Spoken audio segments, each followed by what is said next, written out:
Hey everyone, welcome to the Canine Culture Podcast, where we talk about everything dog. Q&As with veterinarian professionals, rescue operators, everyday topics. We cover everything dog on this podcast. So make sure you subscribe to the Canine Culture Podcast on your favorite podcast platform, and make sure you're following us on social media on both Instagram and Facebook. Thanks again for listening. Now here's that next episode. Hey everyone, welcome to the Canine Culture Podcast. This is your host, Brittany, and we have a special guest today. Her name is Lexi. So thank you for joining us today, Lexi. Thank you for having me. I'm very excited for this. So this is a very unique episode. It's one of a kind. I have had no one else that can do this, but Lexi is an animal communicator. So tell us a little bit about who you are and what you do. Well, my name is Lexie Pachan, and my business name is White Flame Communication, and I'm an animal communicator, psychic medium, shamanic practitioner, but I mainly do a lot of animal communication. And so I connect with animals that have been both passed on and ones that are living to help people communicate and just really connect with them on a deeper level. So tell us kind of how animal communication works. I mean, Yeah. are there times where you can't communicate, or times where maybe you're not even trying to communicate, but like you're getting a message because you're around a dog or a Totally. cat? Okay. Totally. Yeah. So animal communication is the ability to communicate with animals through telepathy. And we always think telepathy is kind of like, a superhero thing, but we all are able to communicate with animals. And it's really a thing of strengthening the muscle of telepathy with our intuition, right? So we're all capable of doing it. That's why I teach people how to do this themselves for their own animals. But similar to how, radio waves or a phone call or those waves are going through and transferring, animal communicators are also able to send and receive that invisible information as to animals. So I connect heart to heart. I connect to their energy, to their frequency, to their unique soul blueprint, and then I use my own gifts of intuition to help channel that. So when I communicate, I get visuals, I hear thoughts in their words, I feel their emotions, and I interpret their energy. I just know things. Oh, you might hear my dog. That's okay. That happens on Yeah, every episode. I love that. She thinks she's pretty tough, a little Rottweiler up there. So basically all this information can come in different forms at once. So I sift through it and I organize it into kind of a clear idea to share with you. So all animals, living and passed on, are able to connect. It's really if they want to or not, right? And I've never really had an animal that's been like, no, I don't want to connect with you, Lexi. I don't want to talk.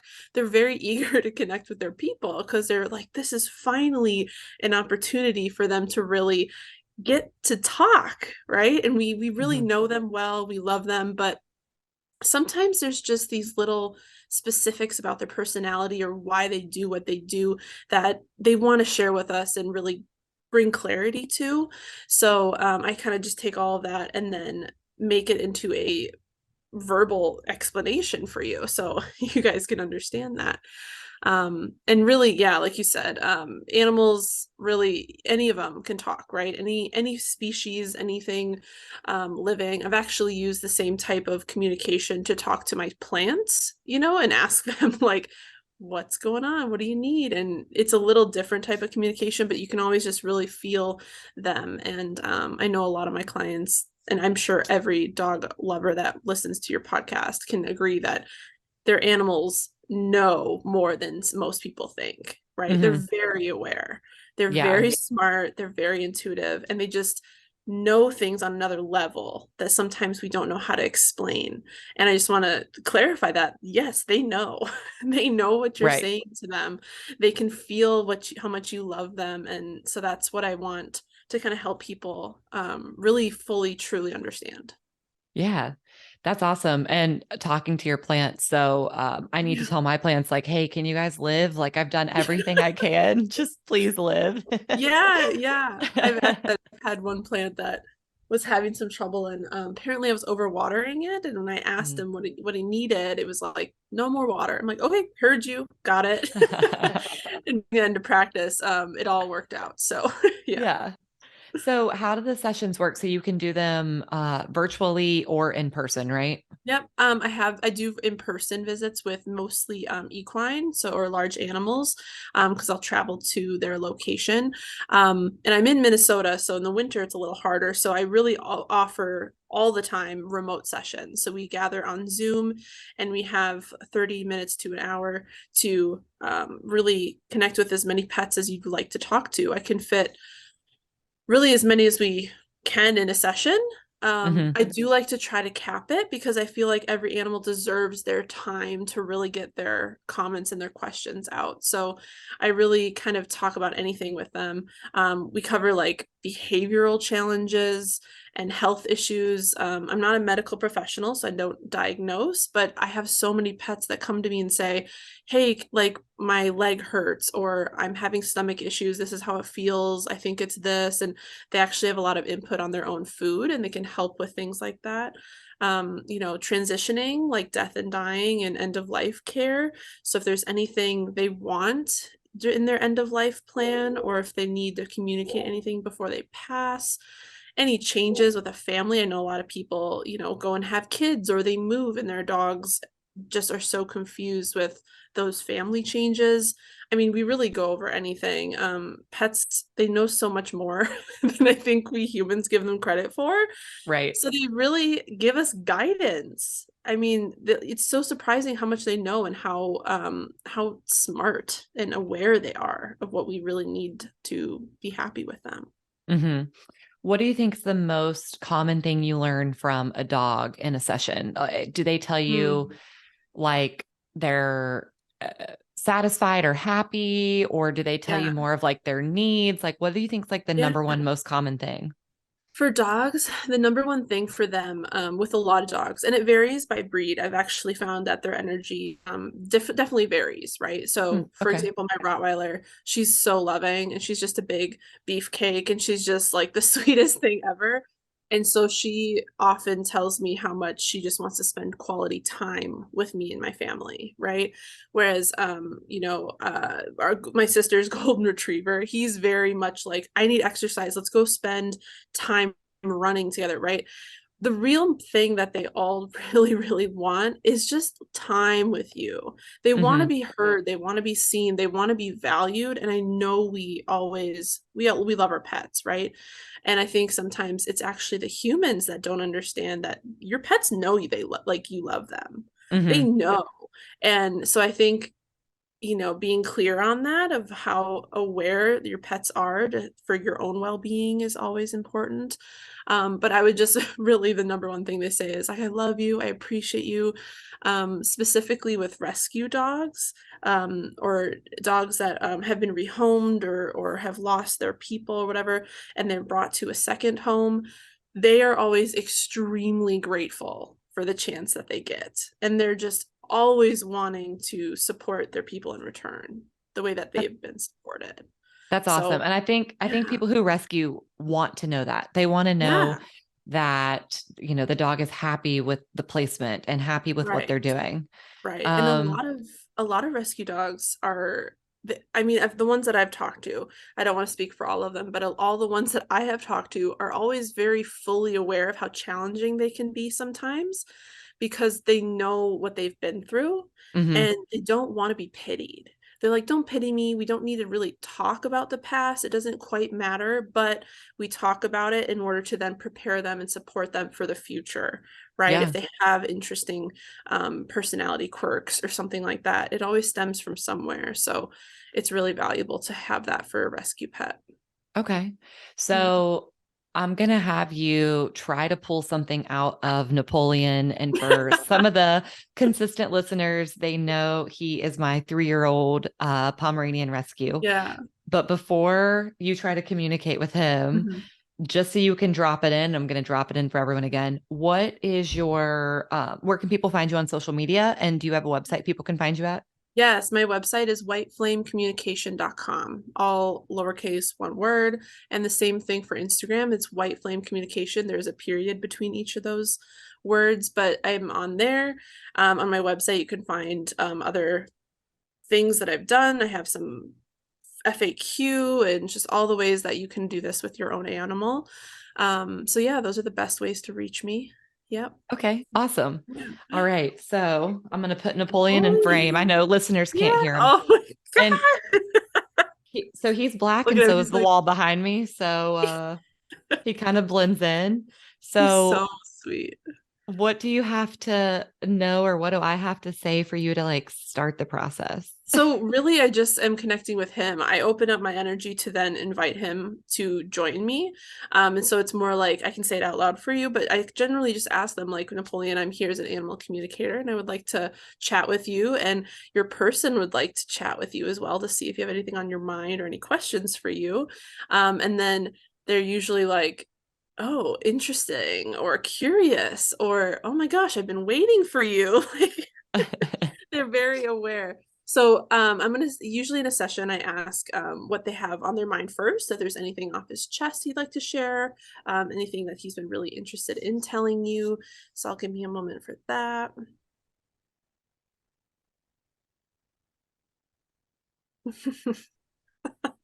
He's okay. So the first thing that came up is really interesting.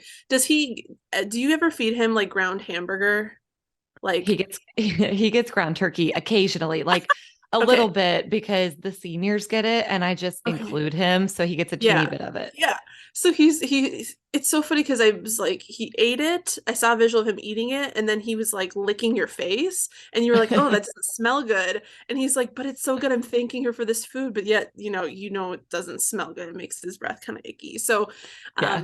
that's And I'm funny. vegetarian, so like Oh, I don't want any involvement with the ground turkey. that makes so much sense. Okay, because yeah, it's this like stinky breath type of thing, but it is a ground meat that he's like, oh my gosh, I love this so much. He really does like feeling included that way. He feels very special that you share those unique things with him. And he feels like that's not something he's really had in the past. It's always been very much, I find my own food, is what he's saying. So he's really, really so grateful that now he just is offered it. And it feels like Mhm. he's giving it he's getting this attention on a silver platter. It's so cute. Anything else you'd like to say first, buddy?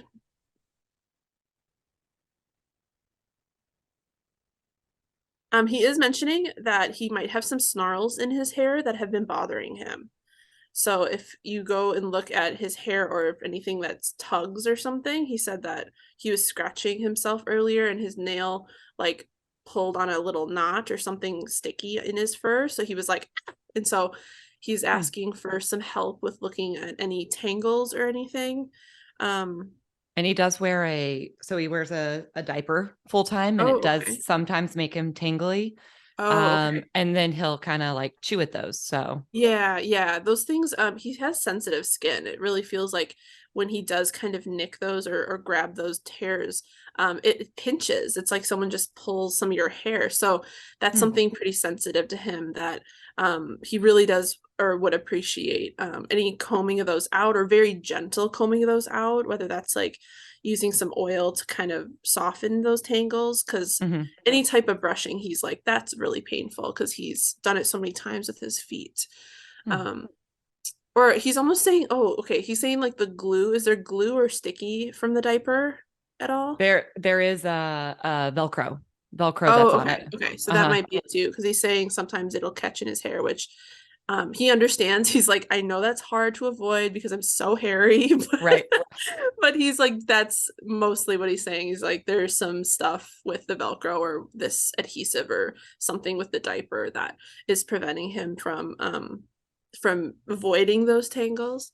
Um, but he's just so grateful. He doesn't mind the diaper though. He really doesn't mind it. He's like, Good. this is what I need to do, then we're good. Yeah. Yeah. Do you have any questions for him to ask him? Um, Maybe ask him why he is so reactive and why he wants to bark so much. Sure. Let's ask him that.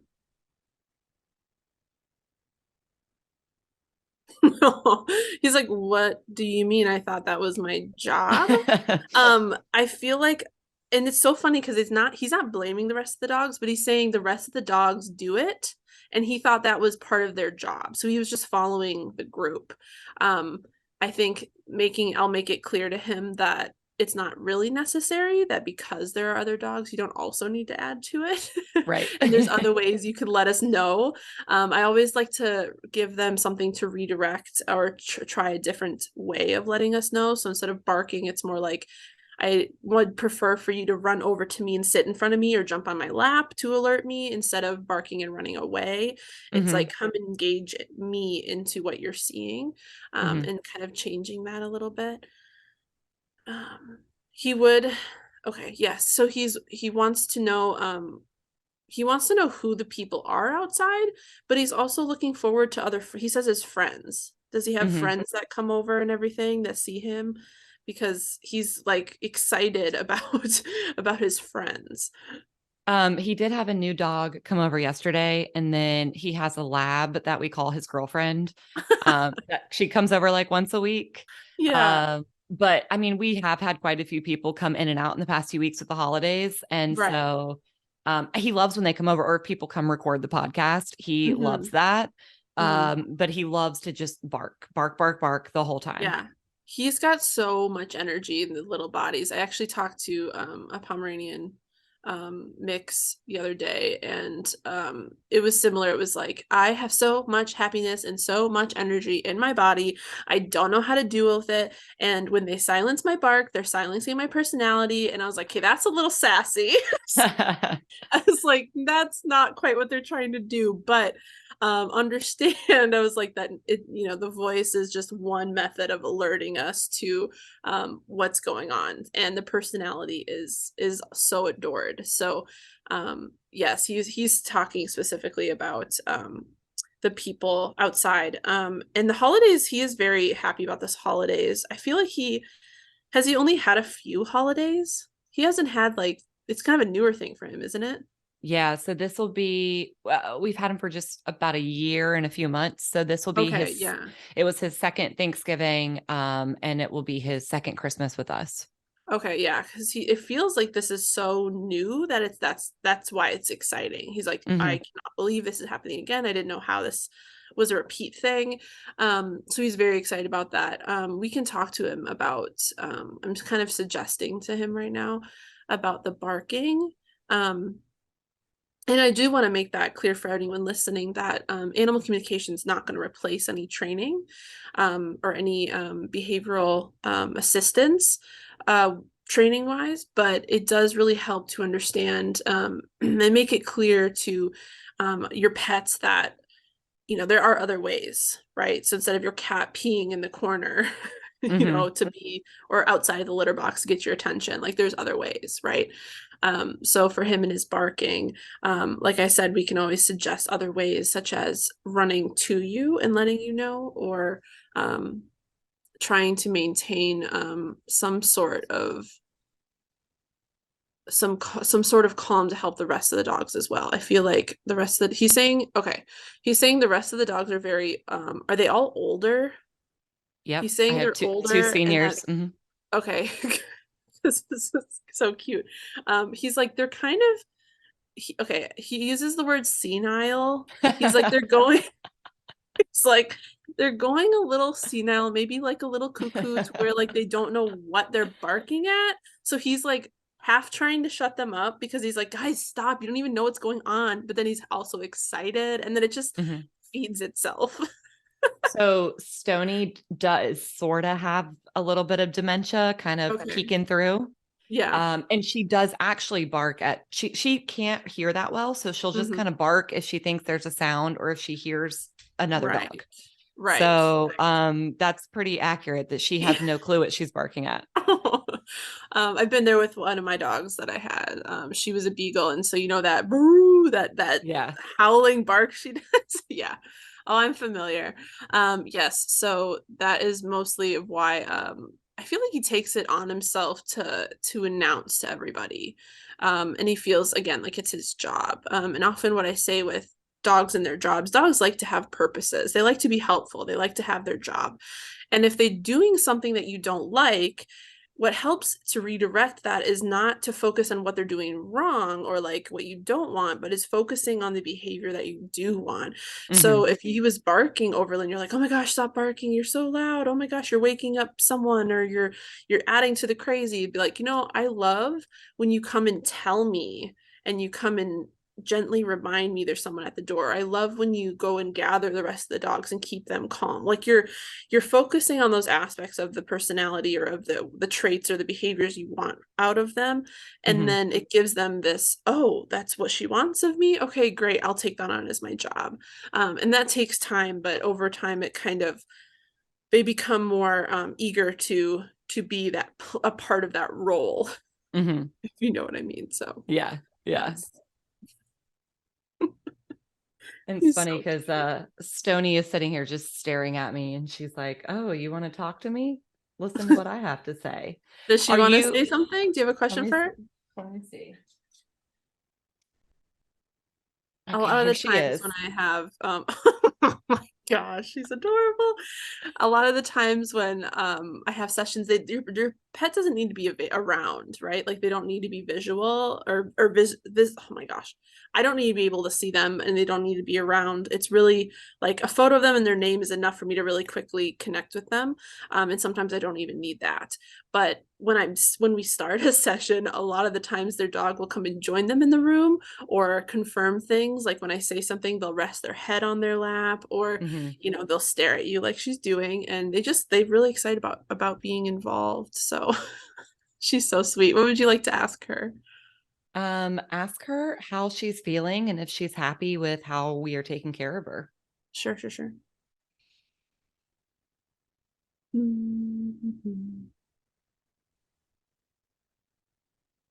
Mm-hmm. So yeah, she does feel really good. She feels good for an older dog. I would say that she has a little bit of joint pain, and she's saying her front two legs, but it's mainly, I think it's her left one, or is it her right? Did she injure either one of those, to your knowledge, at some point in life? Not that we know of. Okay. She's showing me that there's a little bit of sensitivity in kind of where her wrist would be, joint wise. It's not anything uncomfortable too much. Like it's not searing pain, but it's like if you have, an arthritis type of thing, and you're feeling a little inflammation or soreness in that joint. So that is something to be aware of.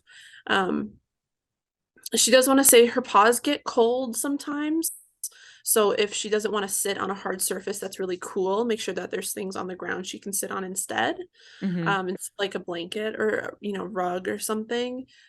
She does get pretty chilly on the floor, she says, and that she's like, that's not going to help my wrist. So she's so cute. She says she is getting less and less sight in one eye. Does she have something going on there?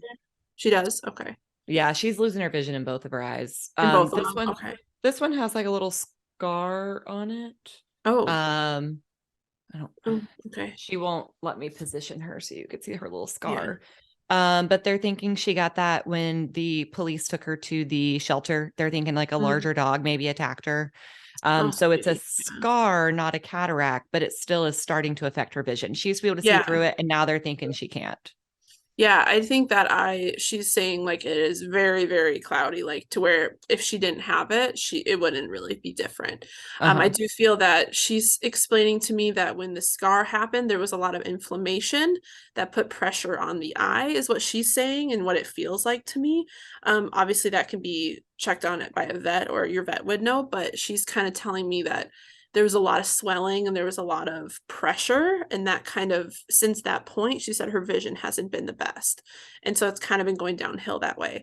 She has no issues with maneuvering and living life without that. She's like, as long as it's not painful, and she is confirming there's not any pain in that eye, but as long as it's not painful or it's giving her any issues, then she's not losing anything, she says. Okay. That's good. Yeah. She wants to confirm and say thank you for the softer food.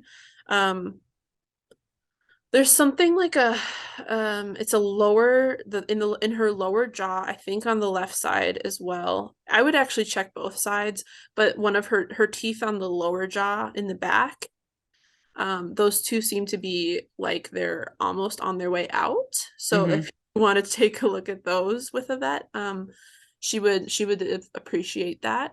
But that does help with the softer foods. But she's showing me like these very back teeth on the bottom. Yeah, they're completely rotted. So with her age and the deterioration of her jaw, we haven't been able to get them removed. But got it. she's on antibiotics right now, kind of helping with some infection actually in there. Oh, really? Okay. Yeah. Wow. Yeah. Because she's saying, I noticed those. But I will say, don't worry about pain too much. She's not having too much pain with them. They just feel like they're done. Yeah. If you know what I mean. Yeah. But she's saying it's very helpful that the soft food actually really is supportive of what she's having going on in her mouth. So she's grateful for that. Okay. Yeah. She is very happy. She's content. Like she feels like she has her plan for her elderly age, she says. She's her retirement, she's calling it. And she's like, I have my plan. I have what I need. We got a system. We're good. Like I'm loved. We have it figured out. Like she's very much like very secure in what you guys have planned for her. So she's confident in that. Yeah. Good. Because she is our little old lady. Yeah. Our little 14-year-old. Right. She's adorable. Oh, so nice to talk to both of you. Thank you. Yeah. Thank you so much for that. I really appreciate it. And tell us one more time where everyone can find you, your website and Instagram. Yes. My website is whiteflamecommunication.com and my Instagram is white_flame_communication. And I post things semi-regularly, but you'll find a lot of value on my website as well as how to book with me. And then any FAQs that you have, there's a section for that as well. So we can cover a lot more. Like I have what kind of questions you can ask your pets, how many animals you can include, and if your animal needs to be present, how to prepare for a reading, things like that. So that will be where you can find that information.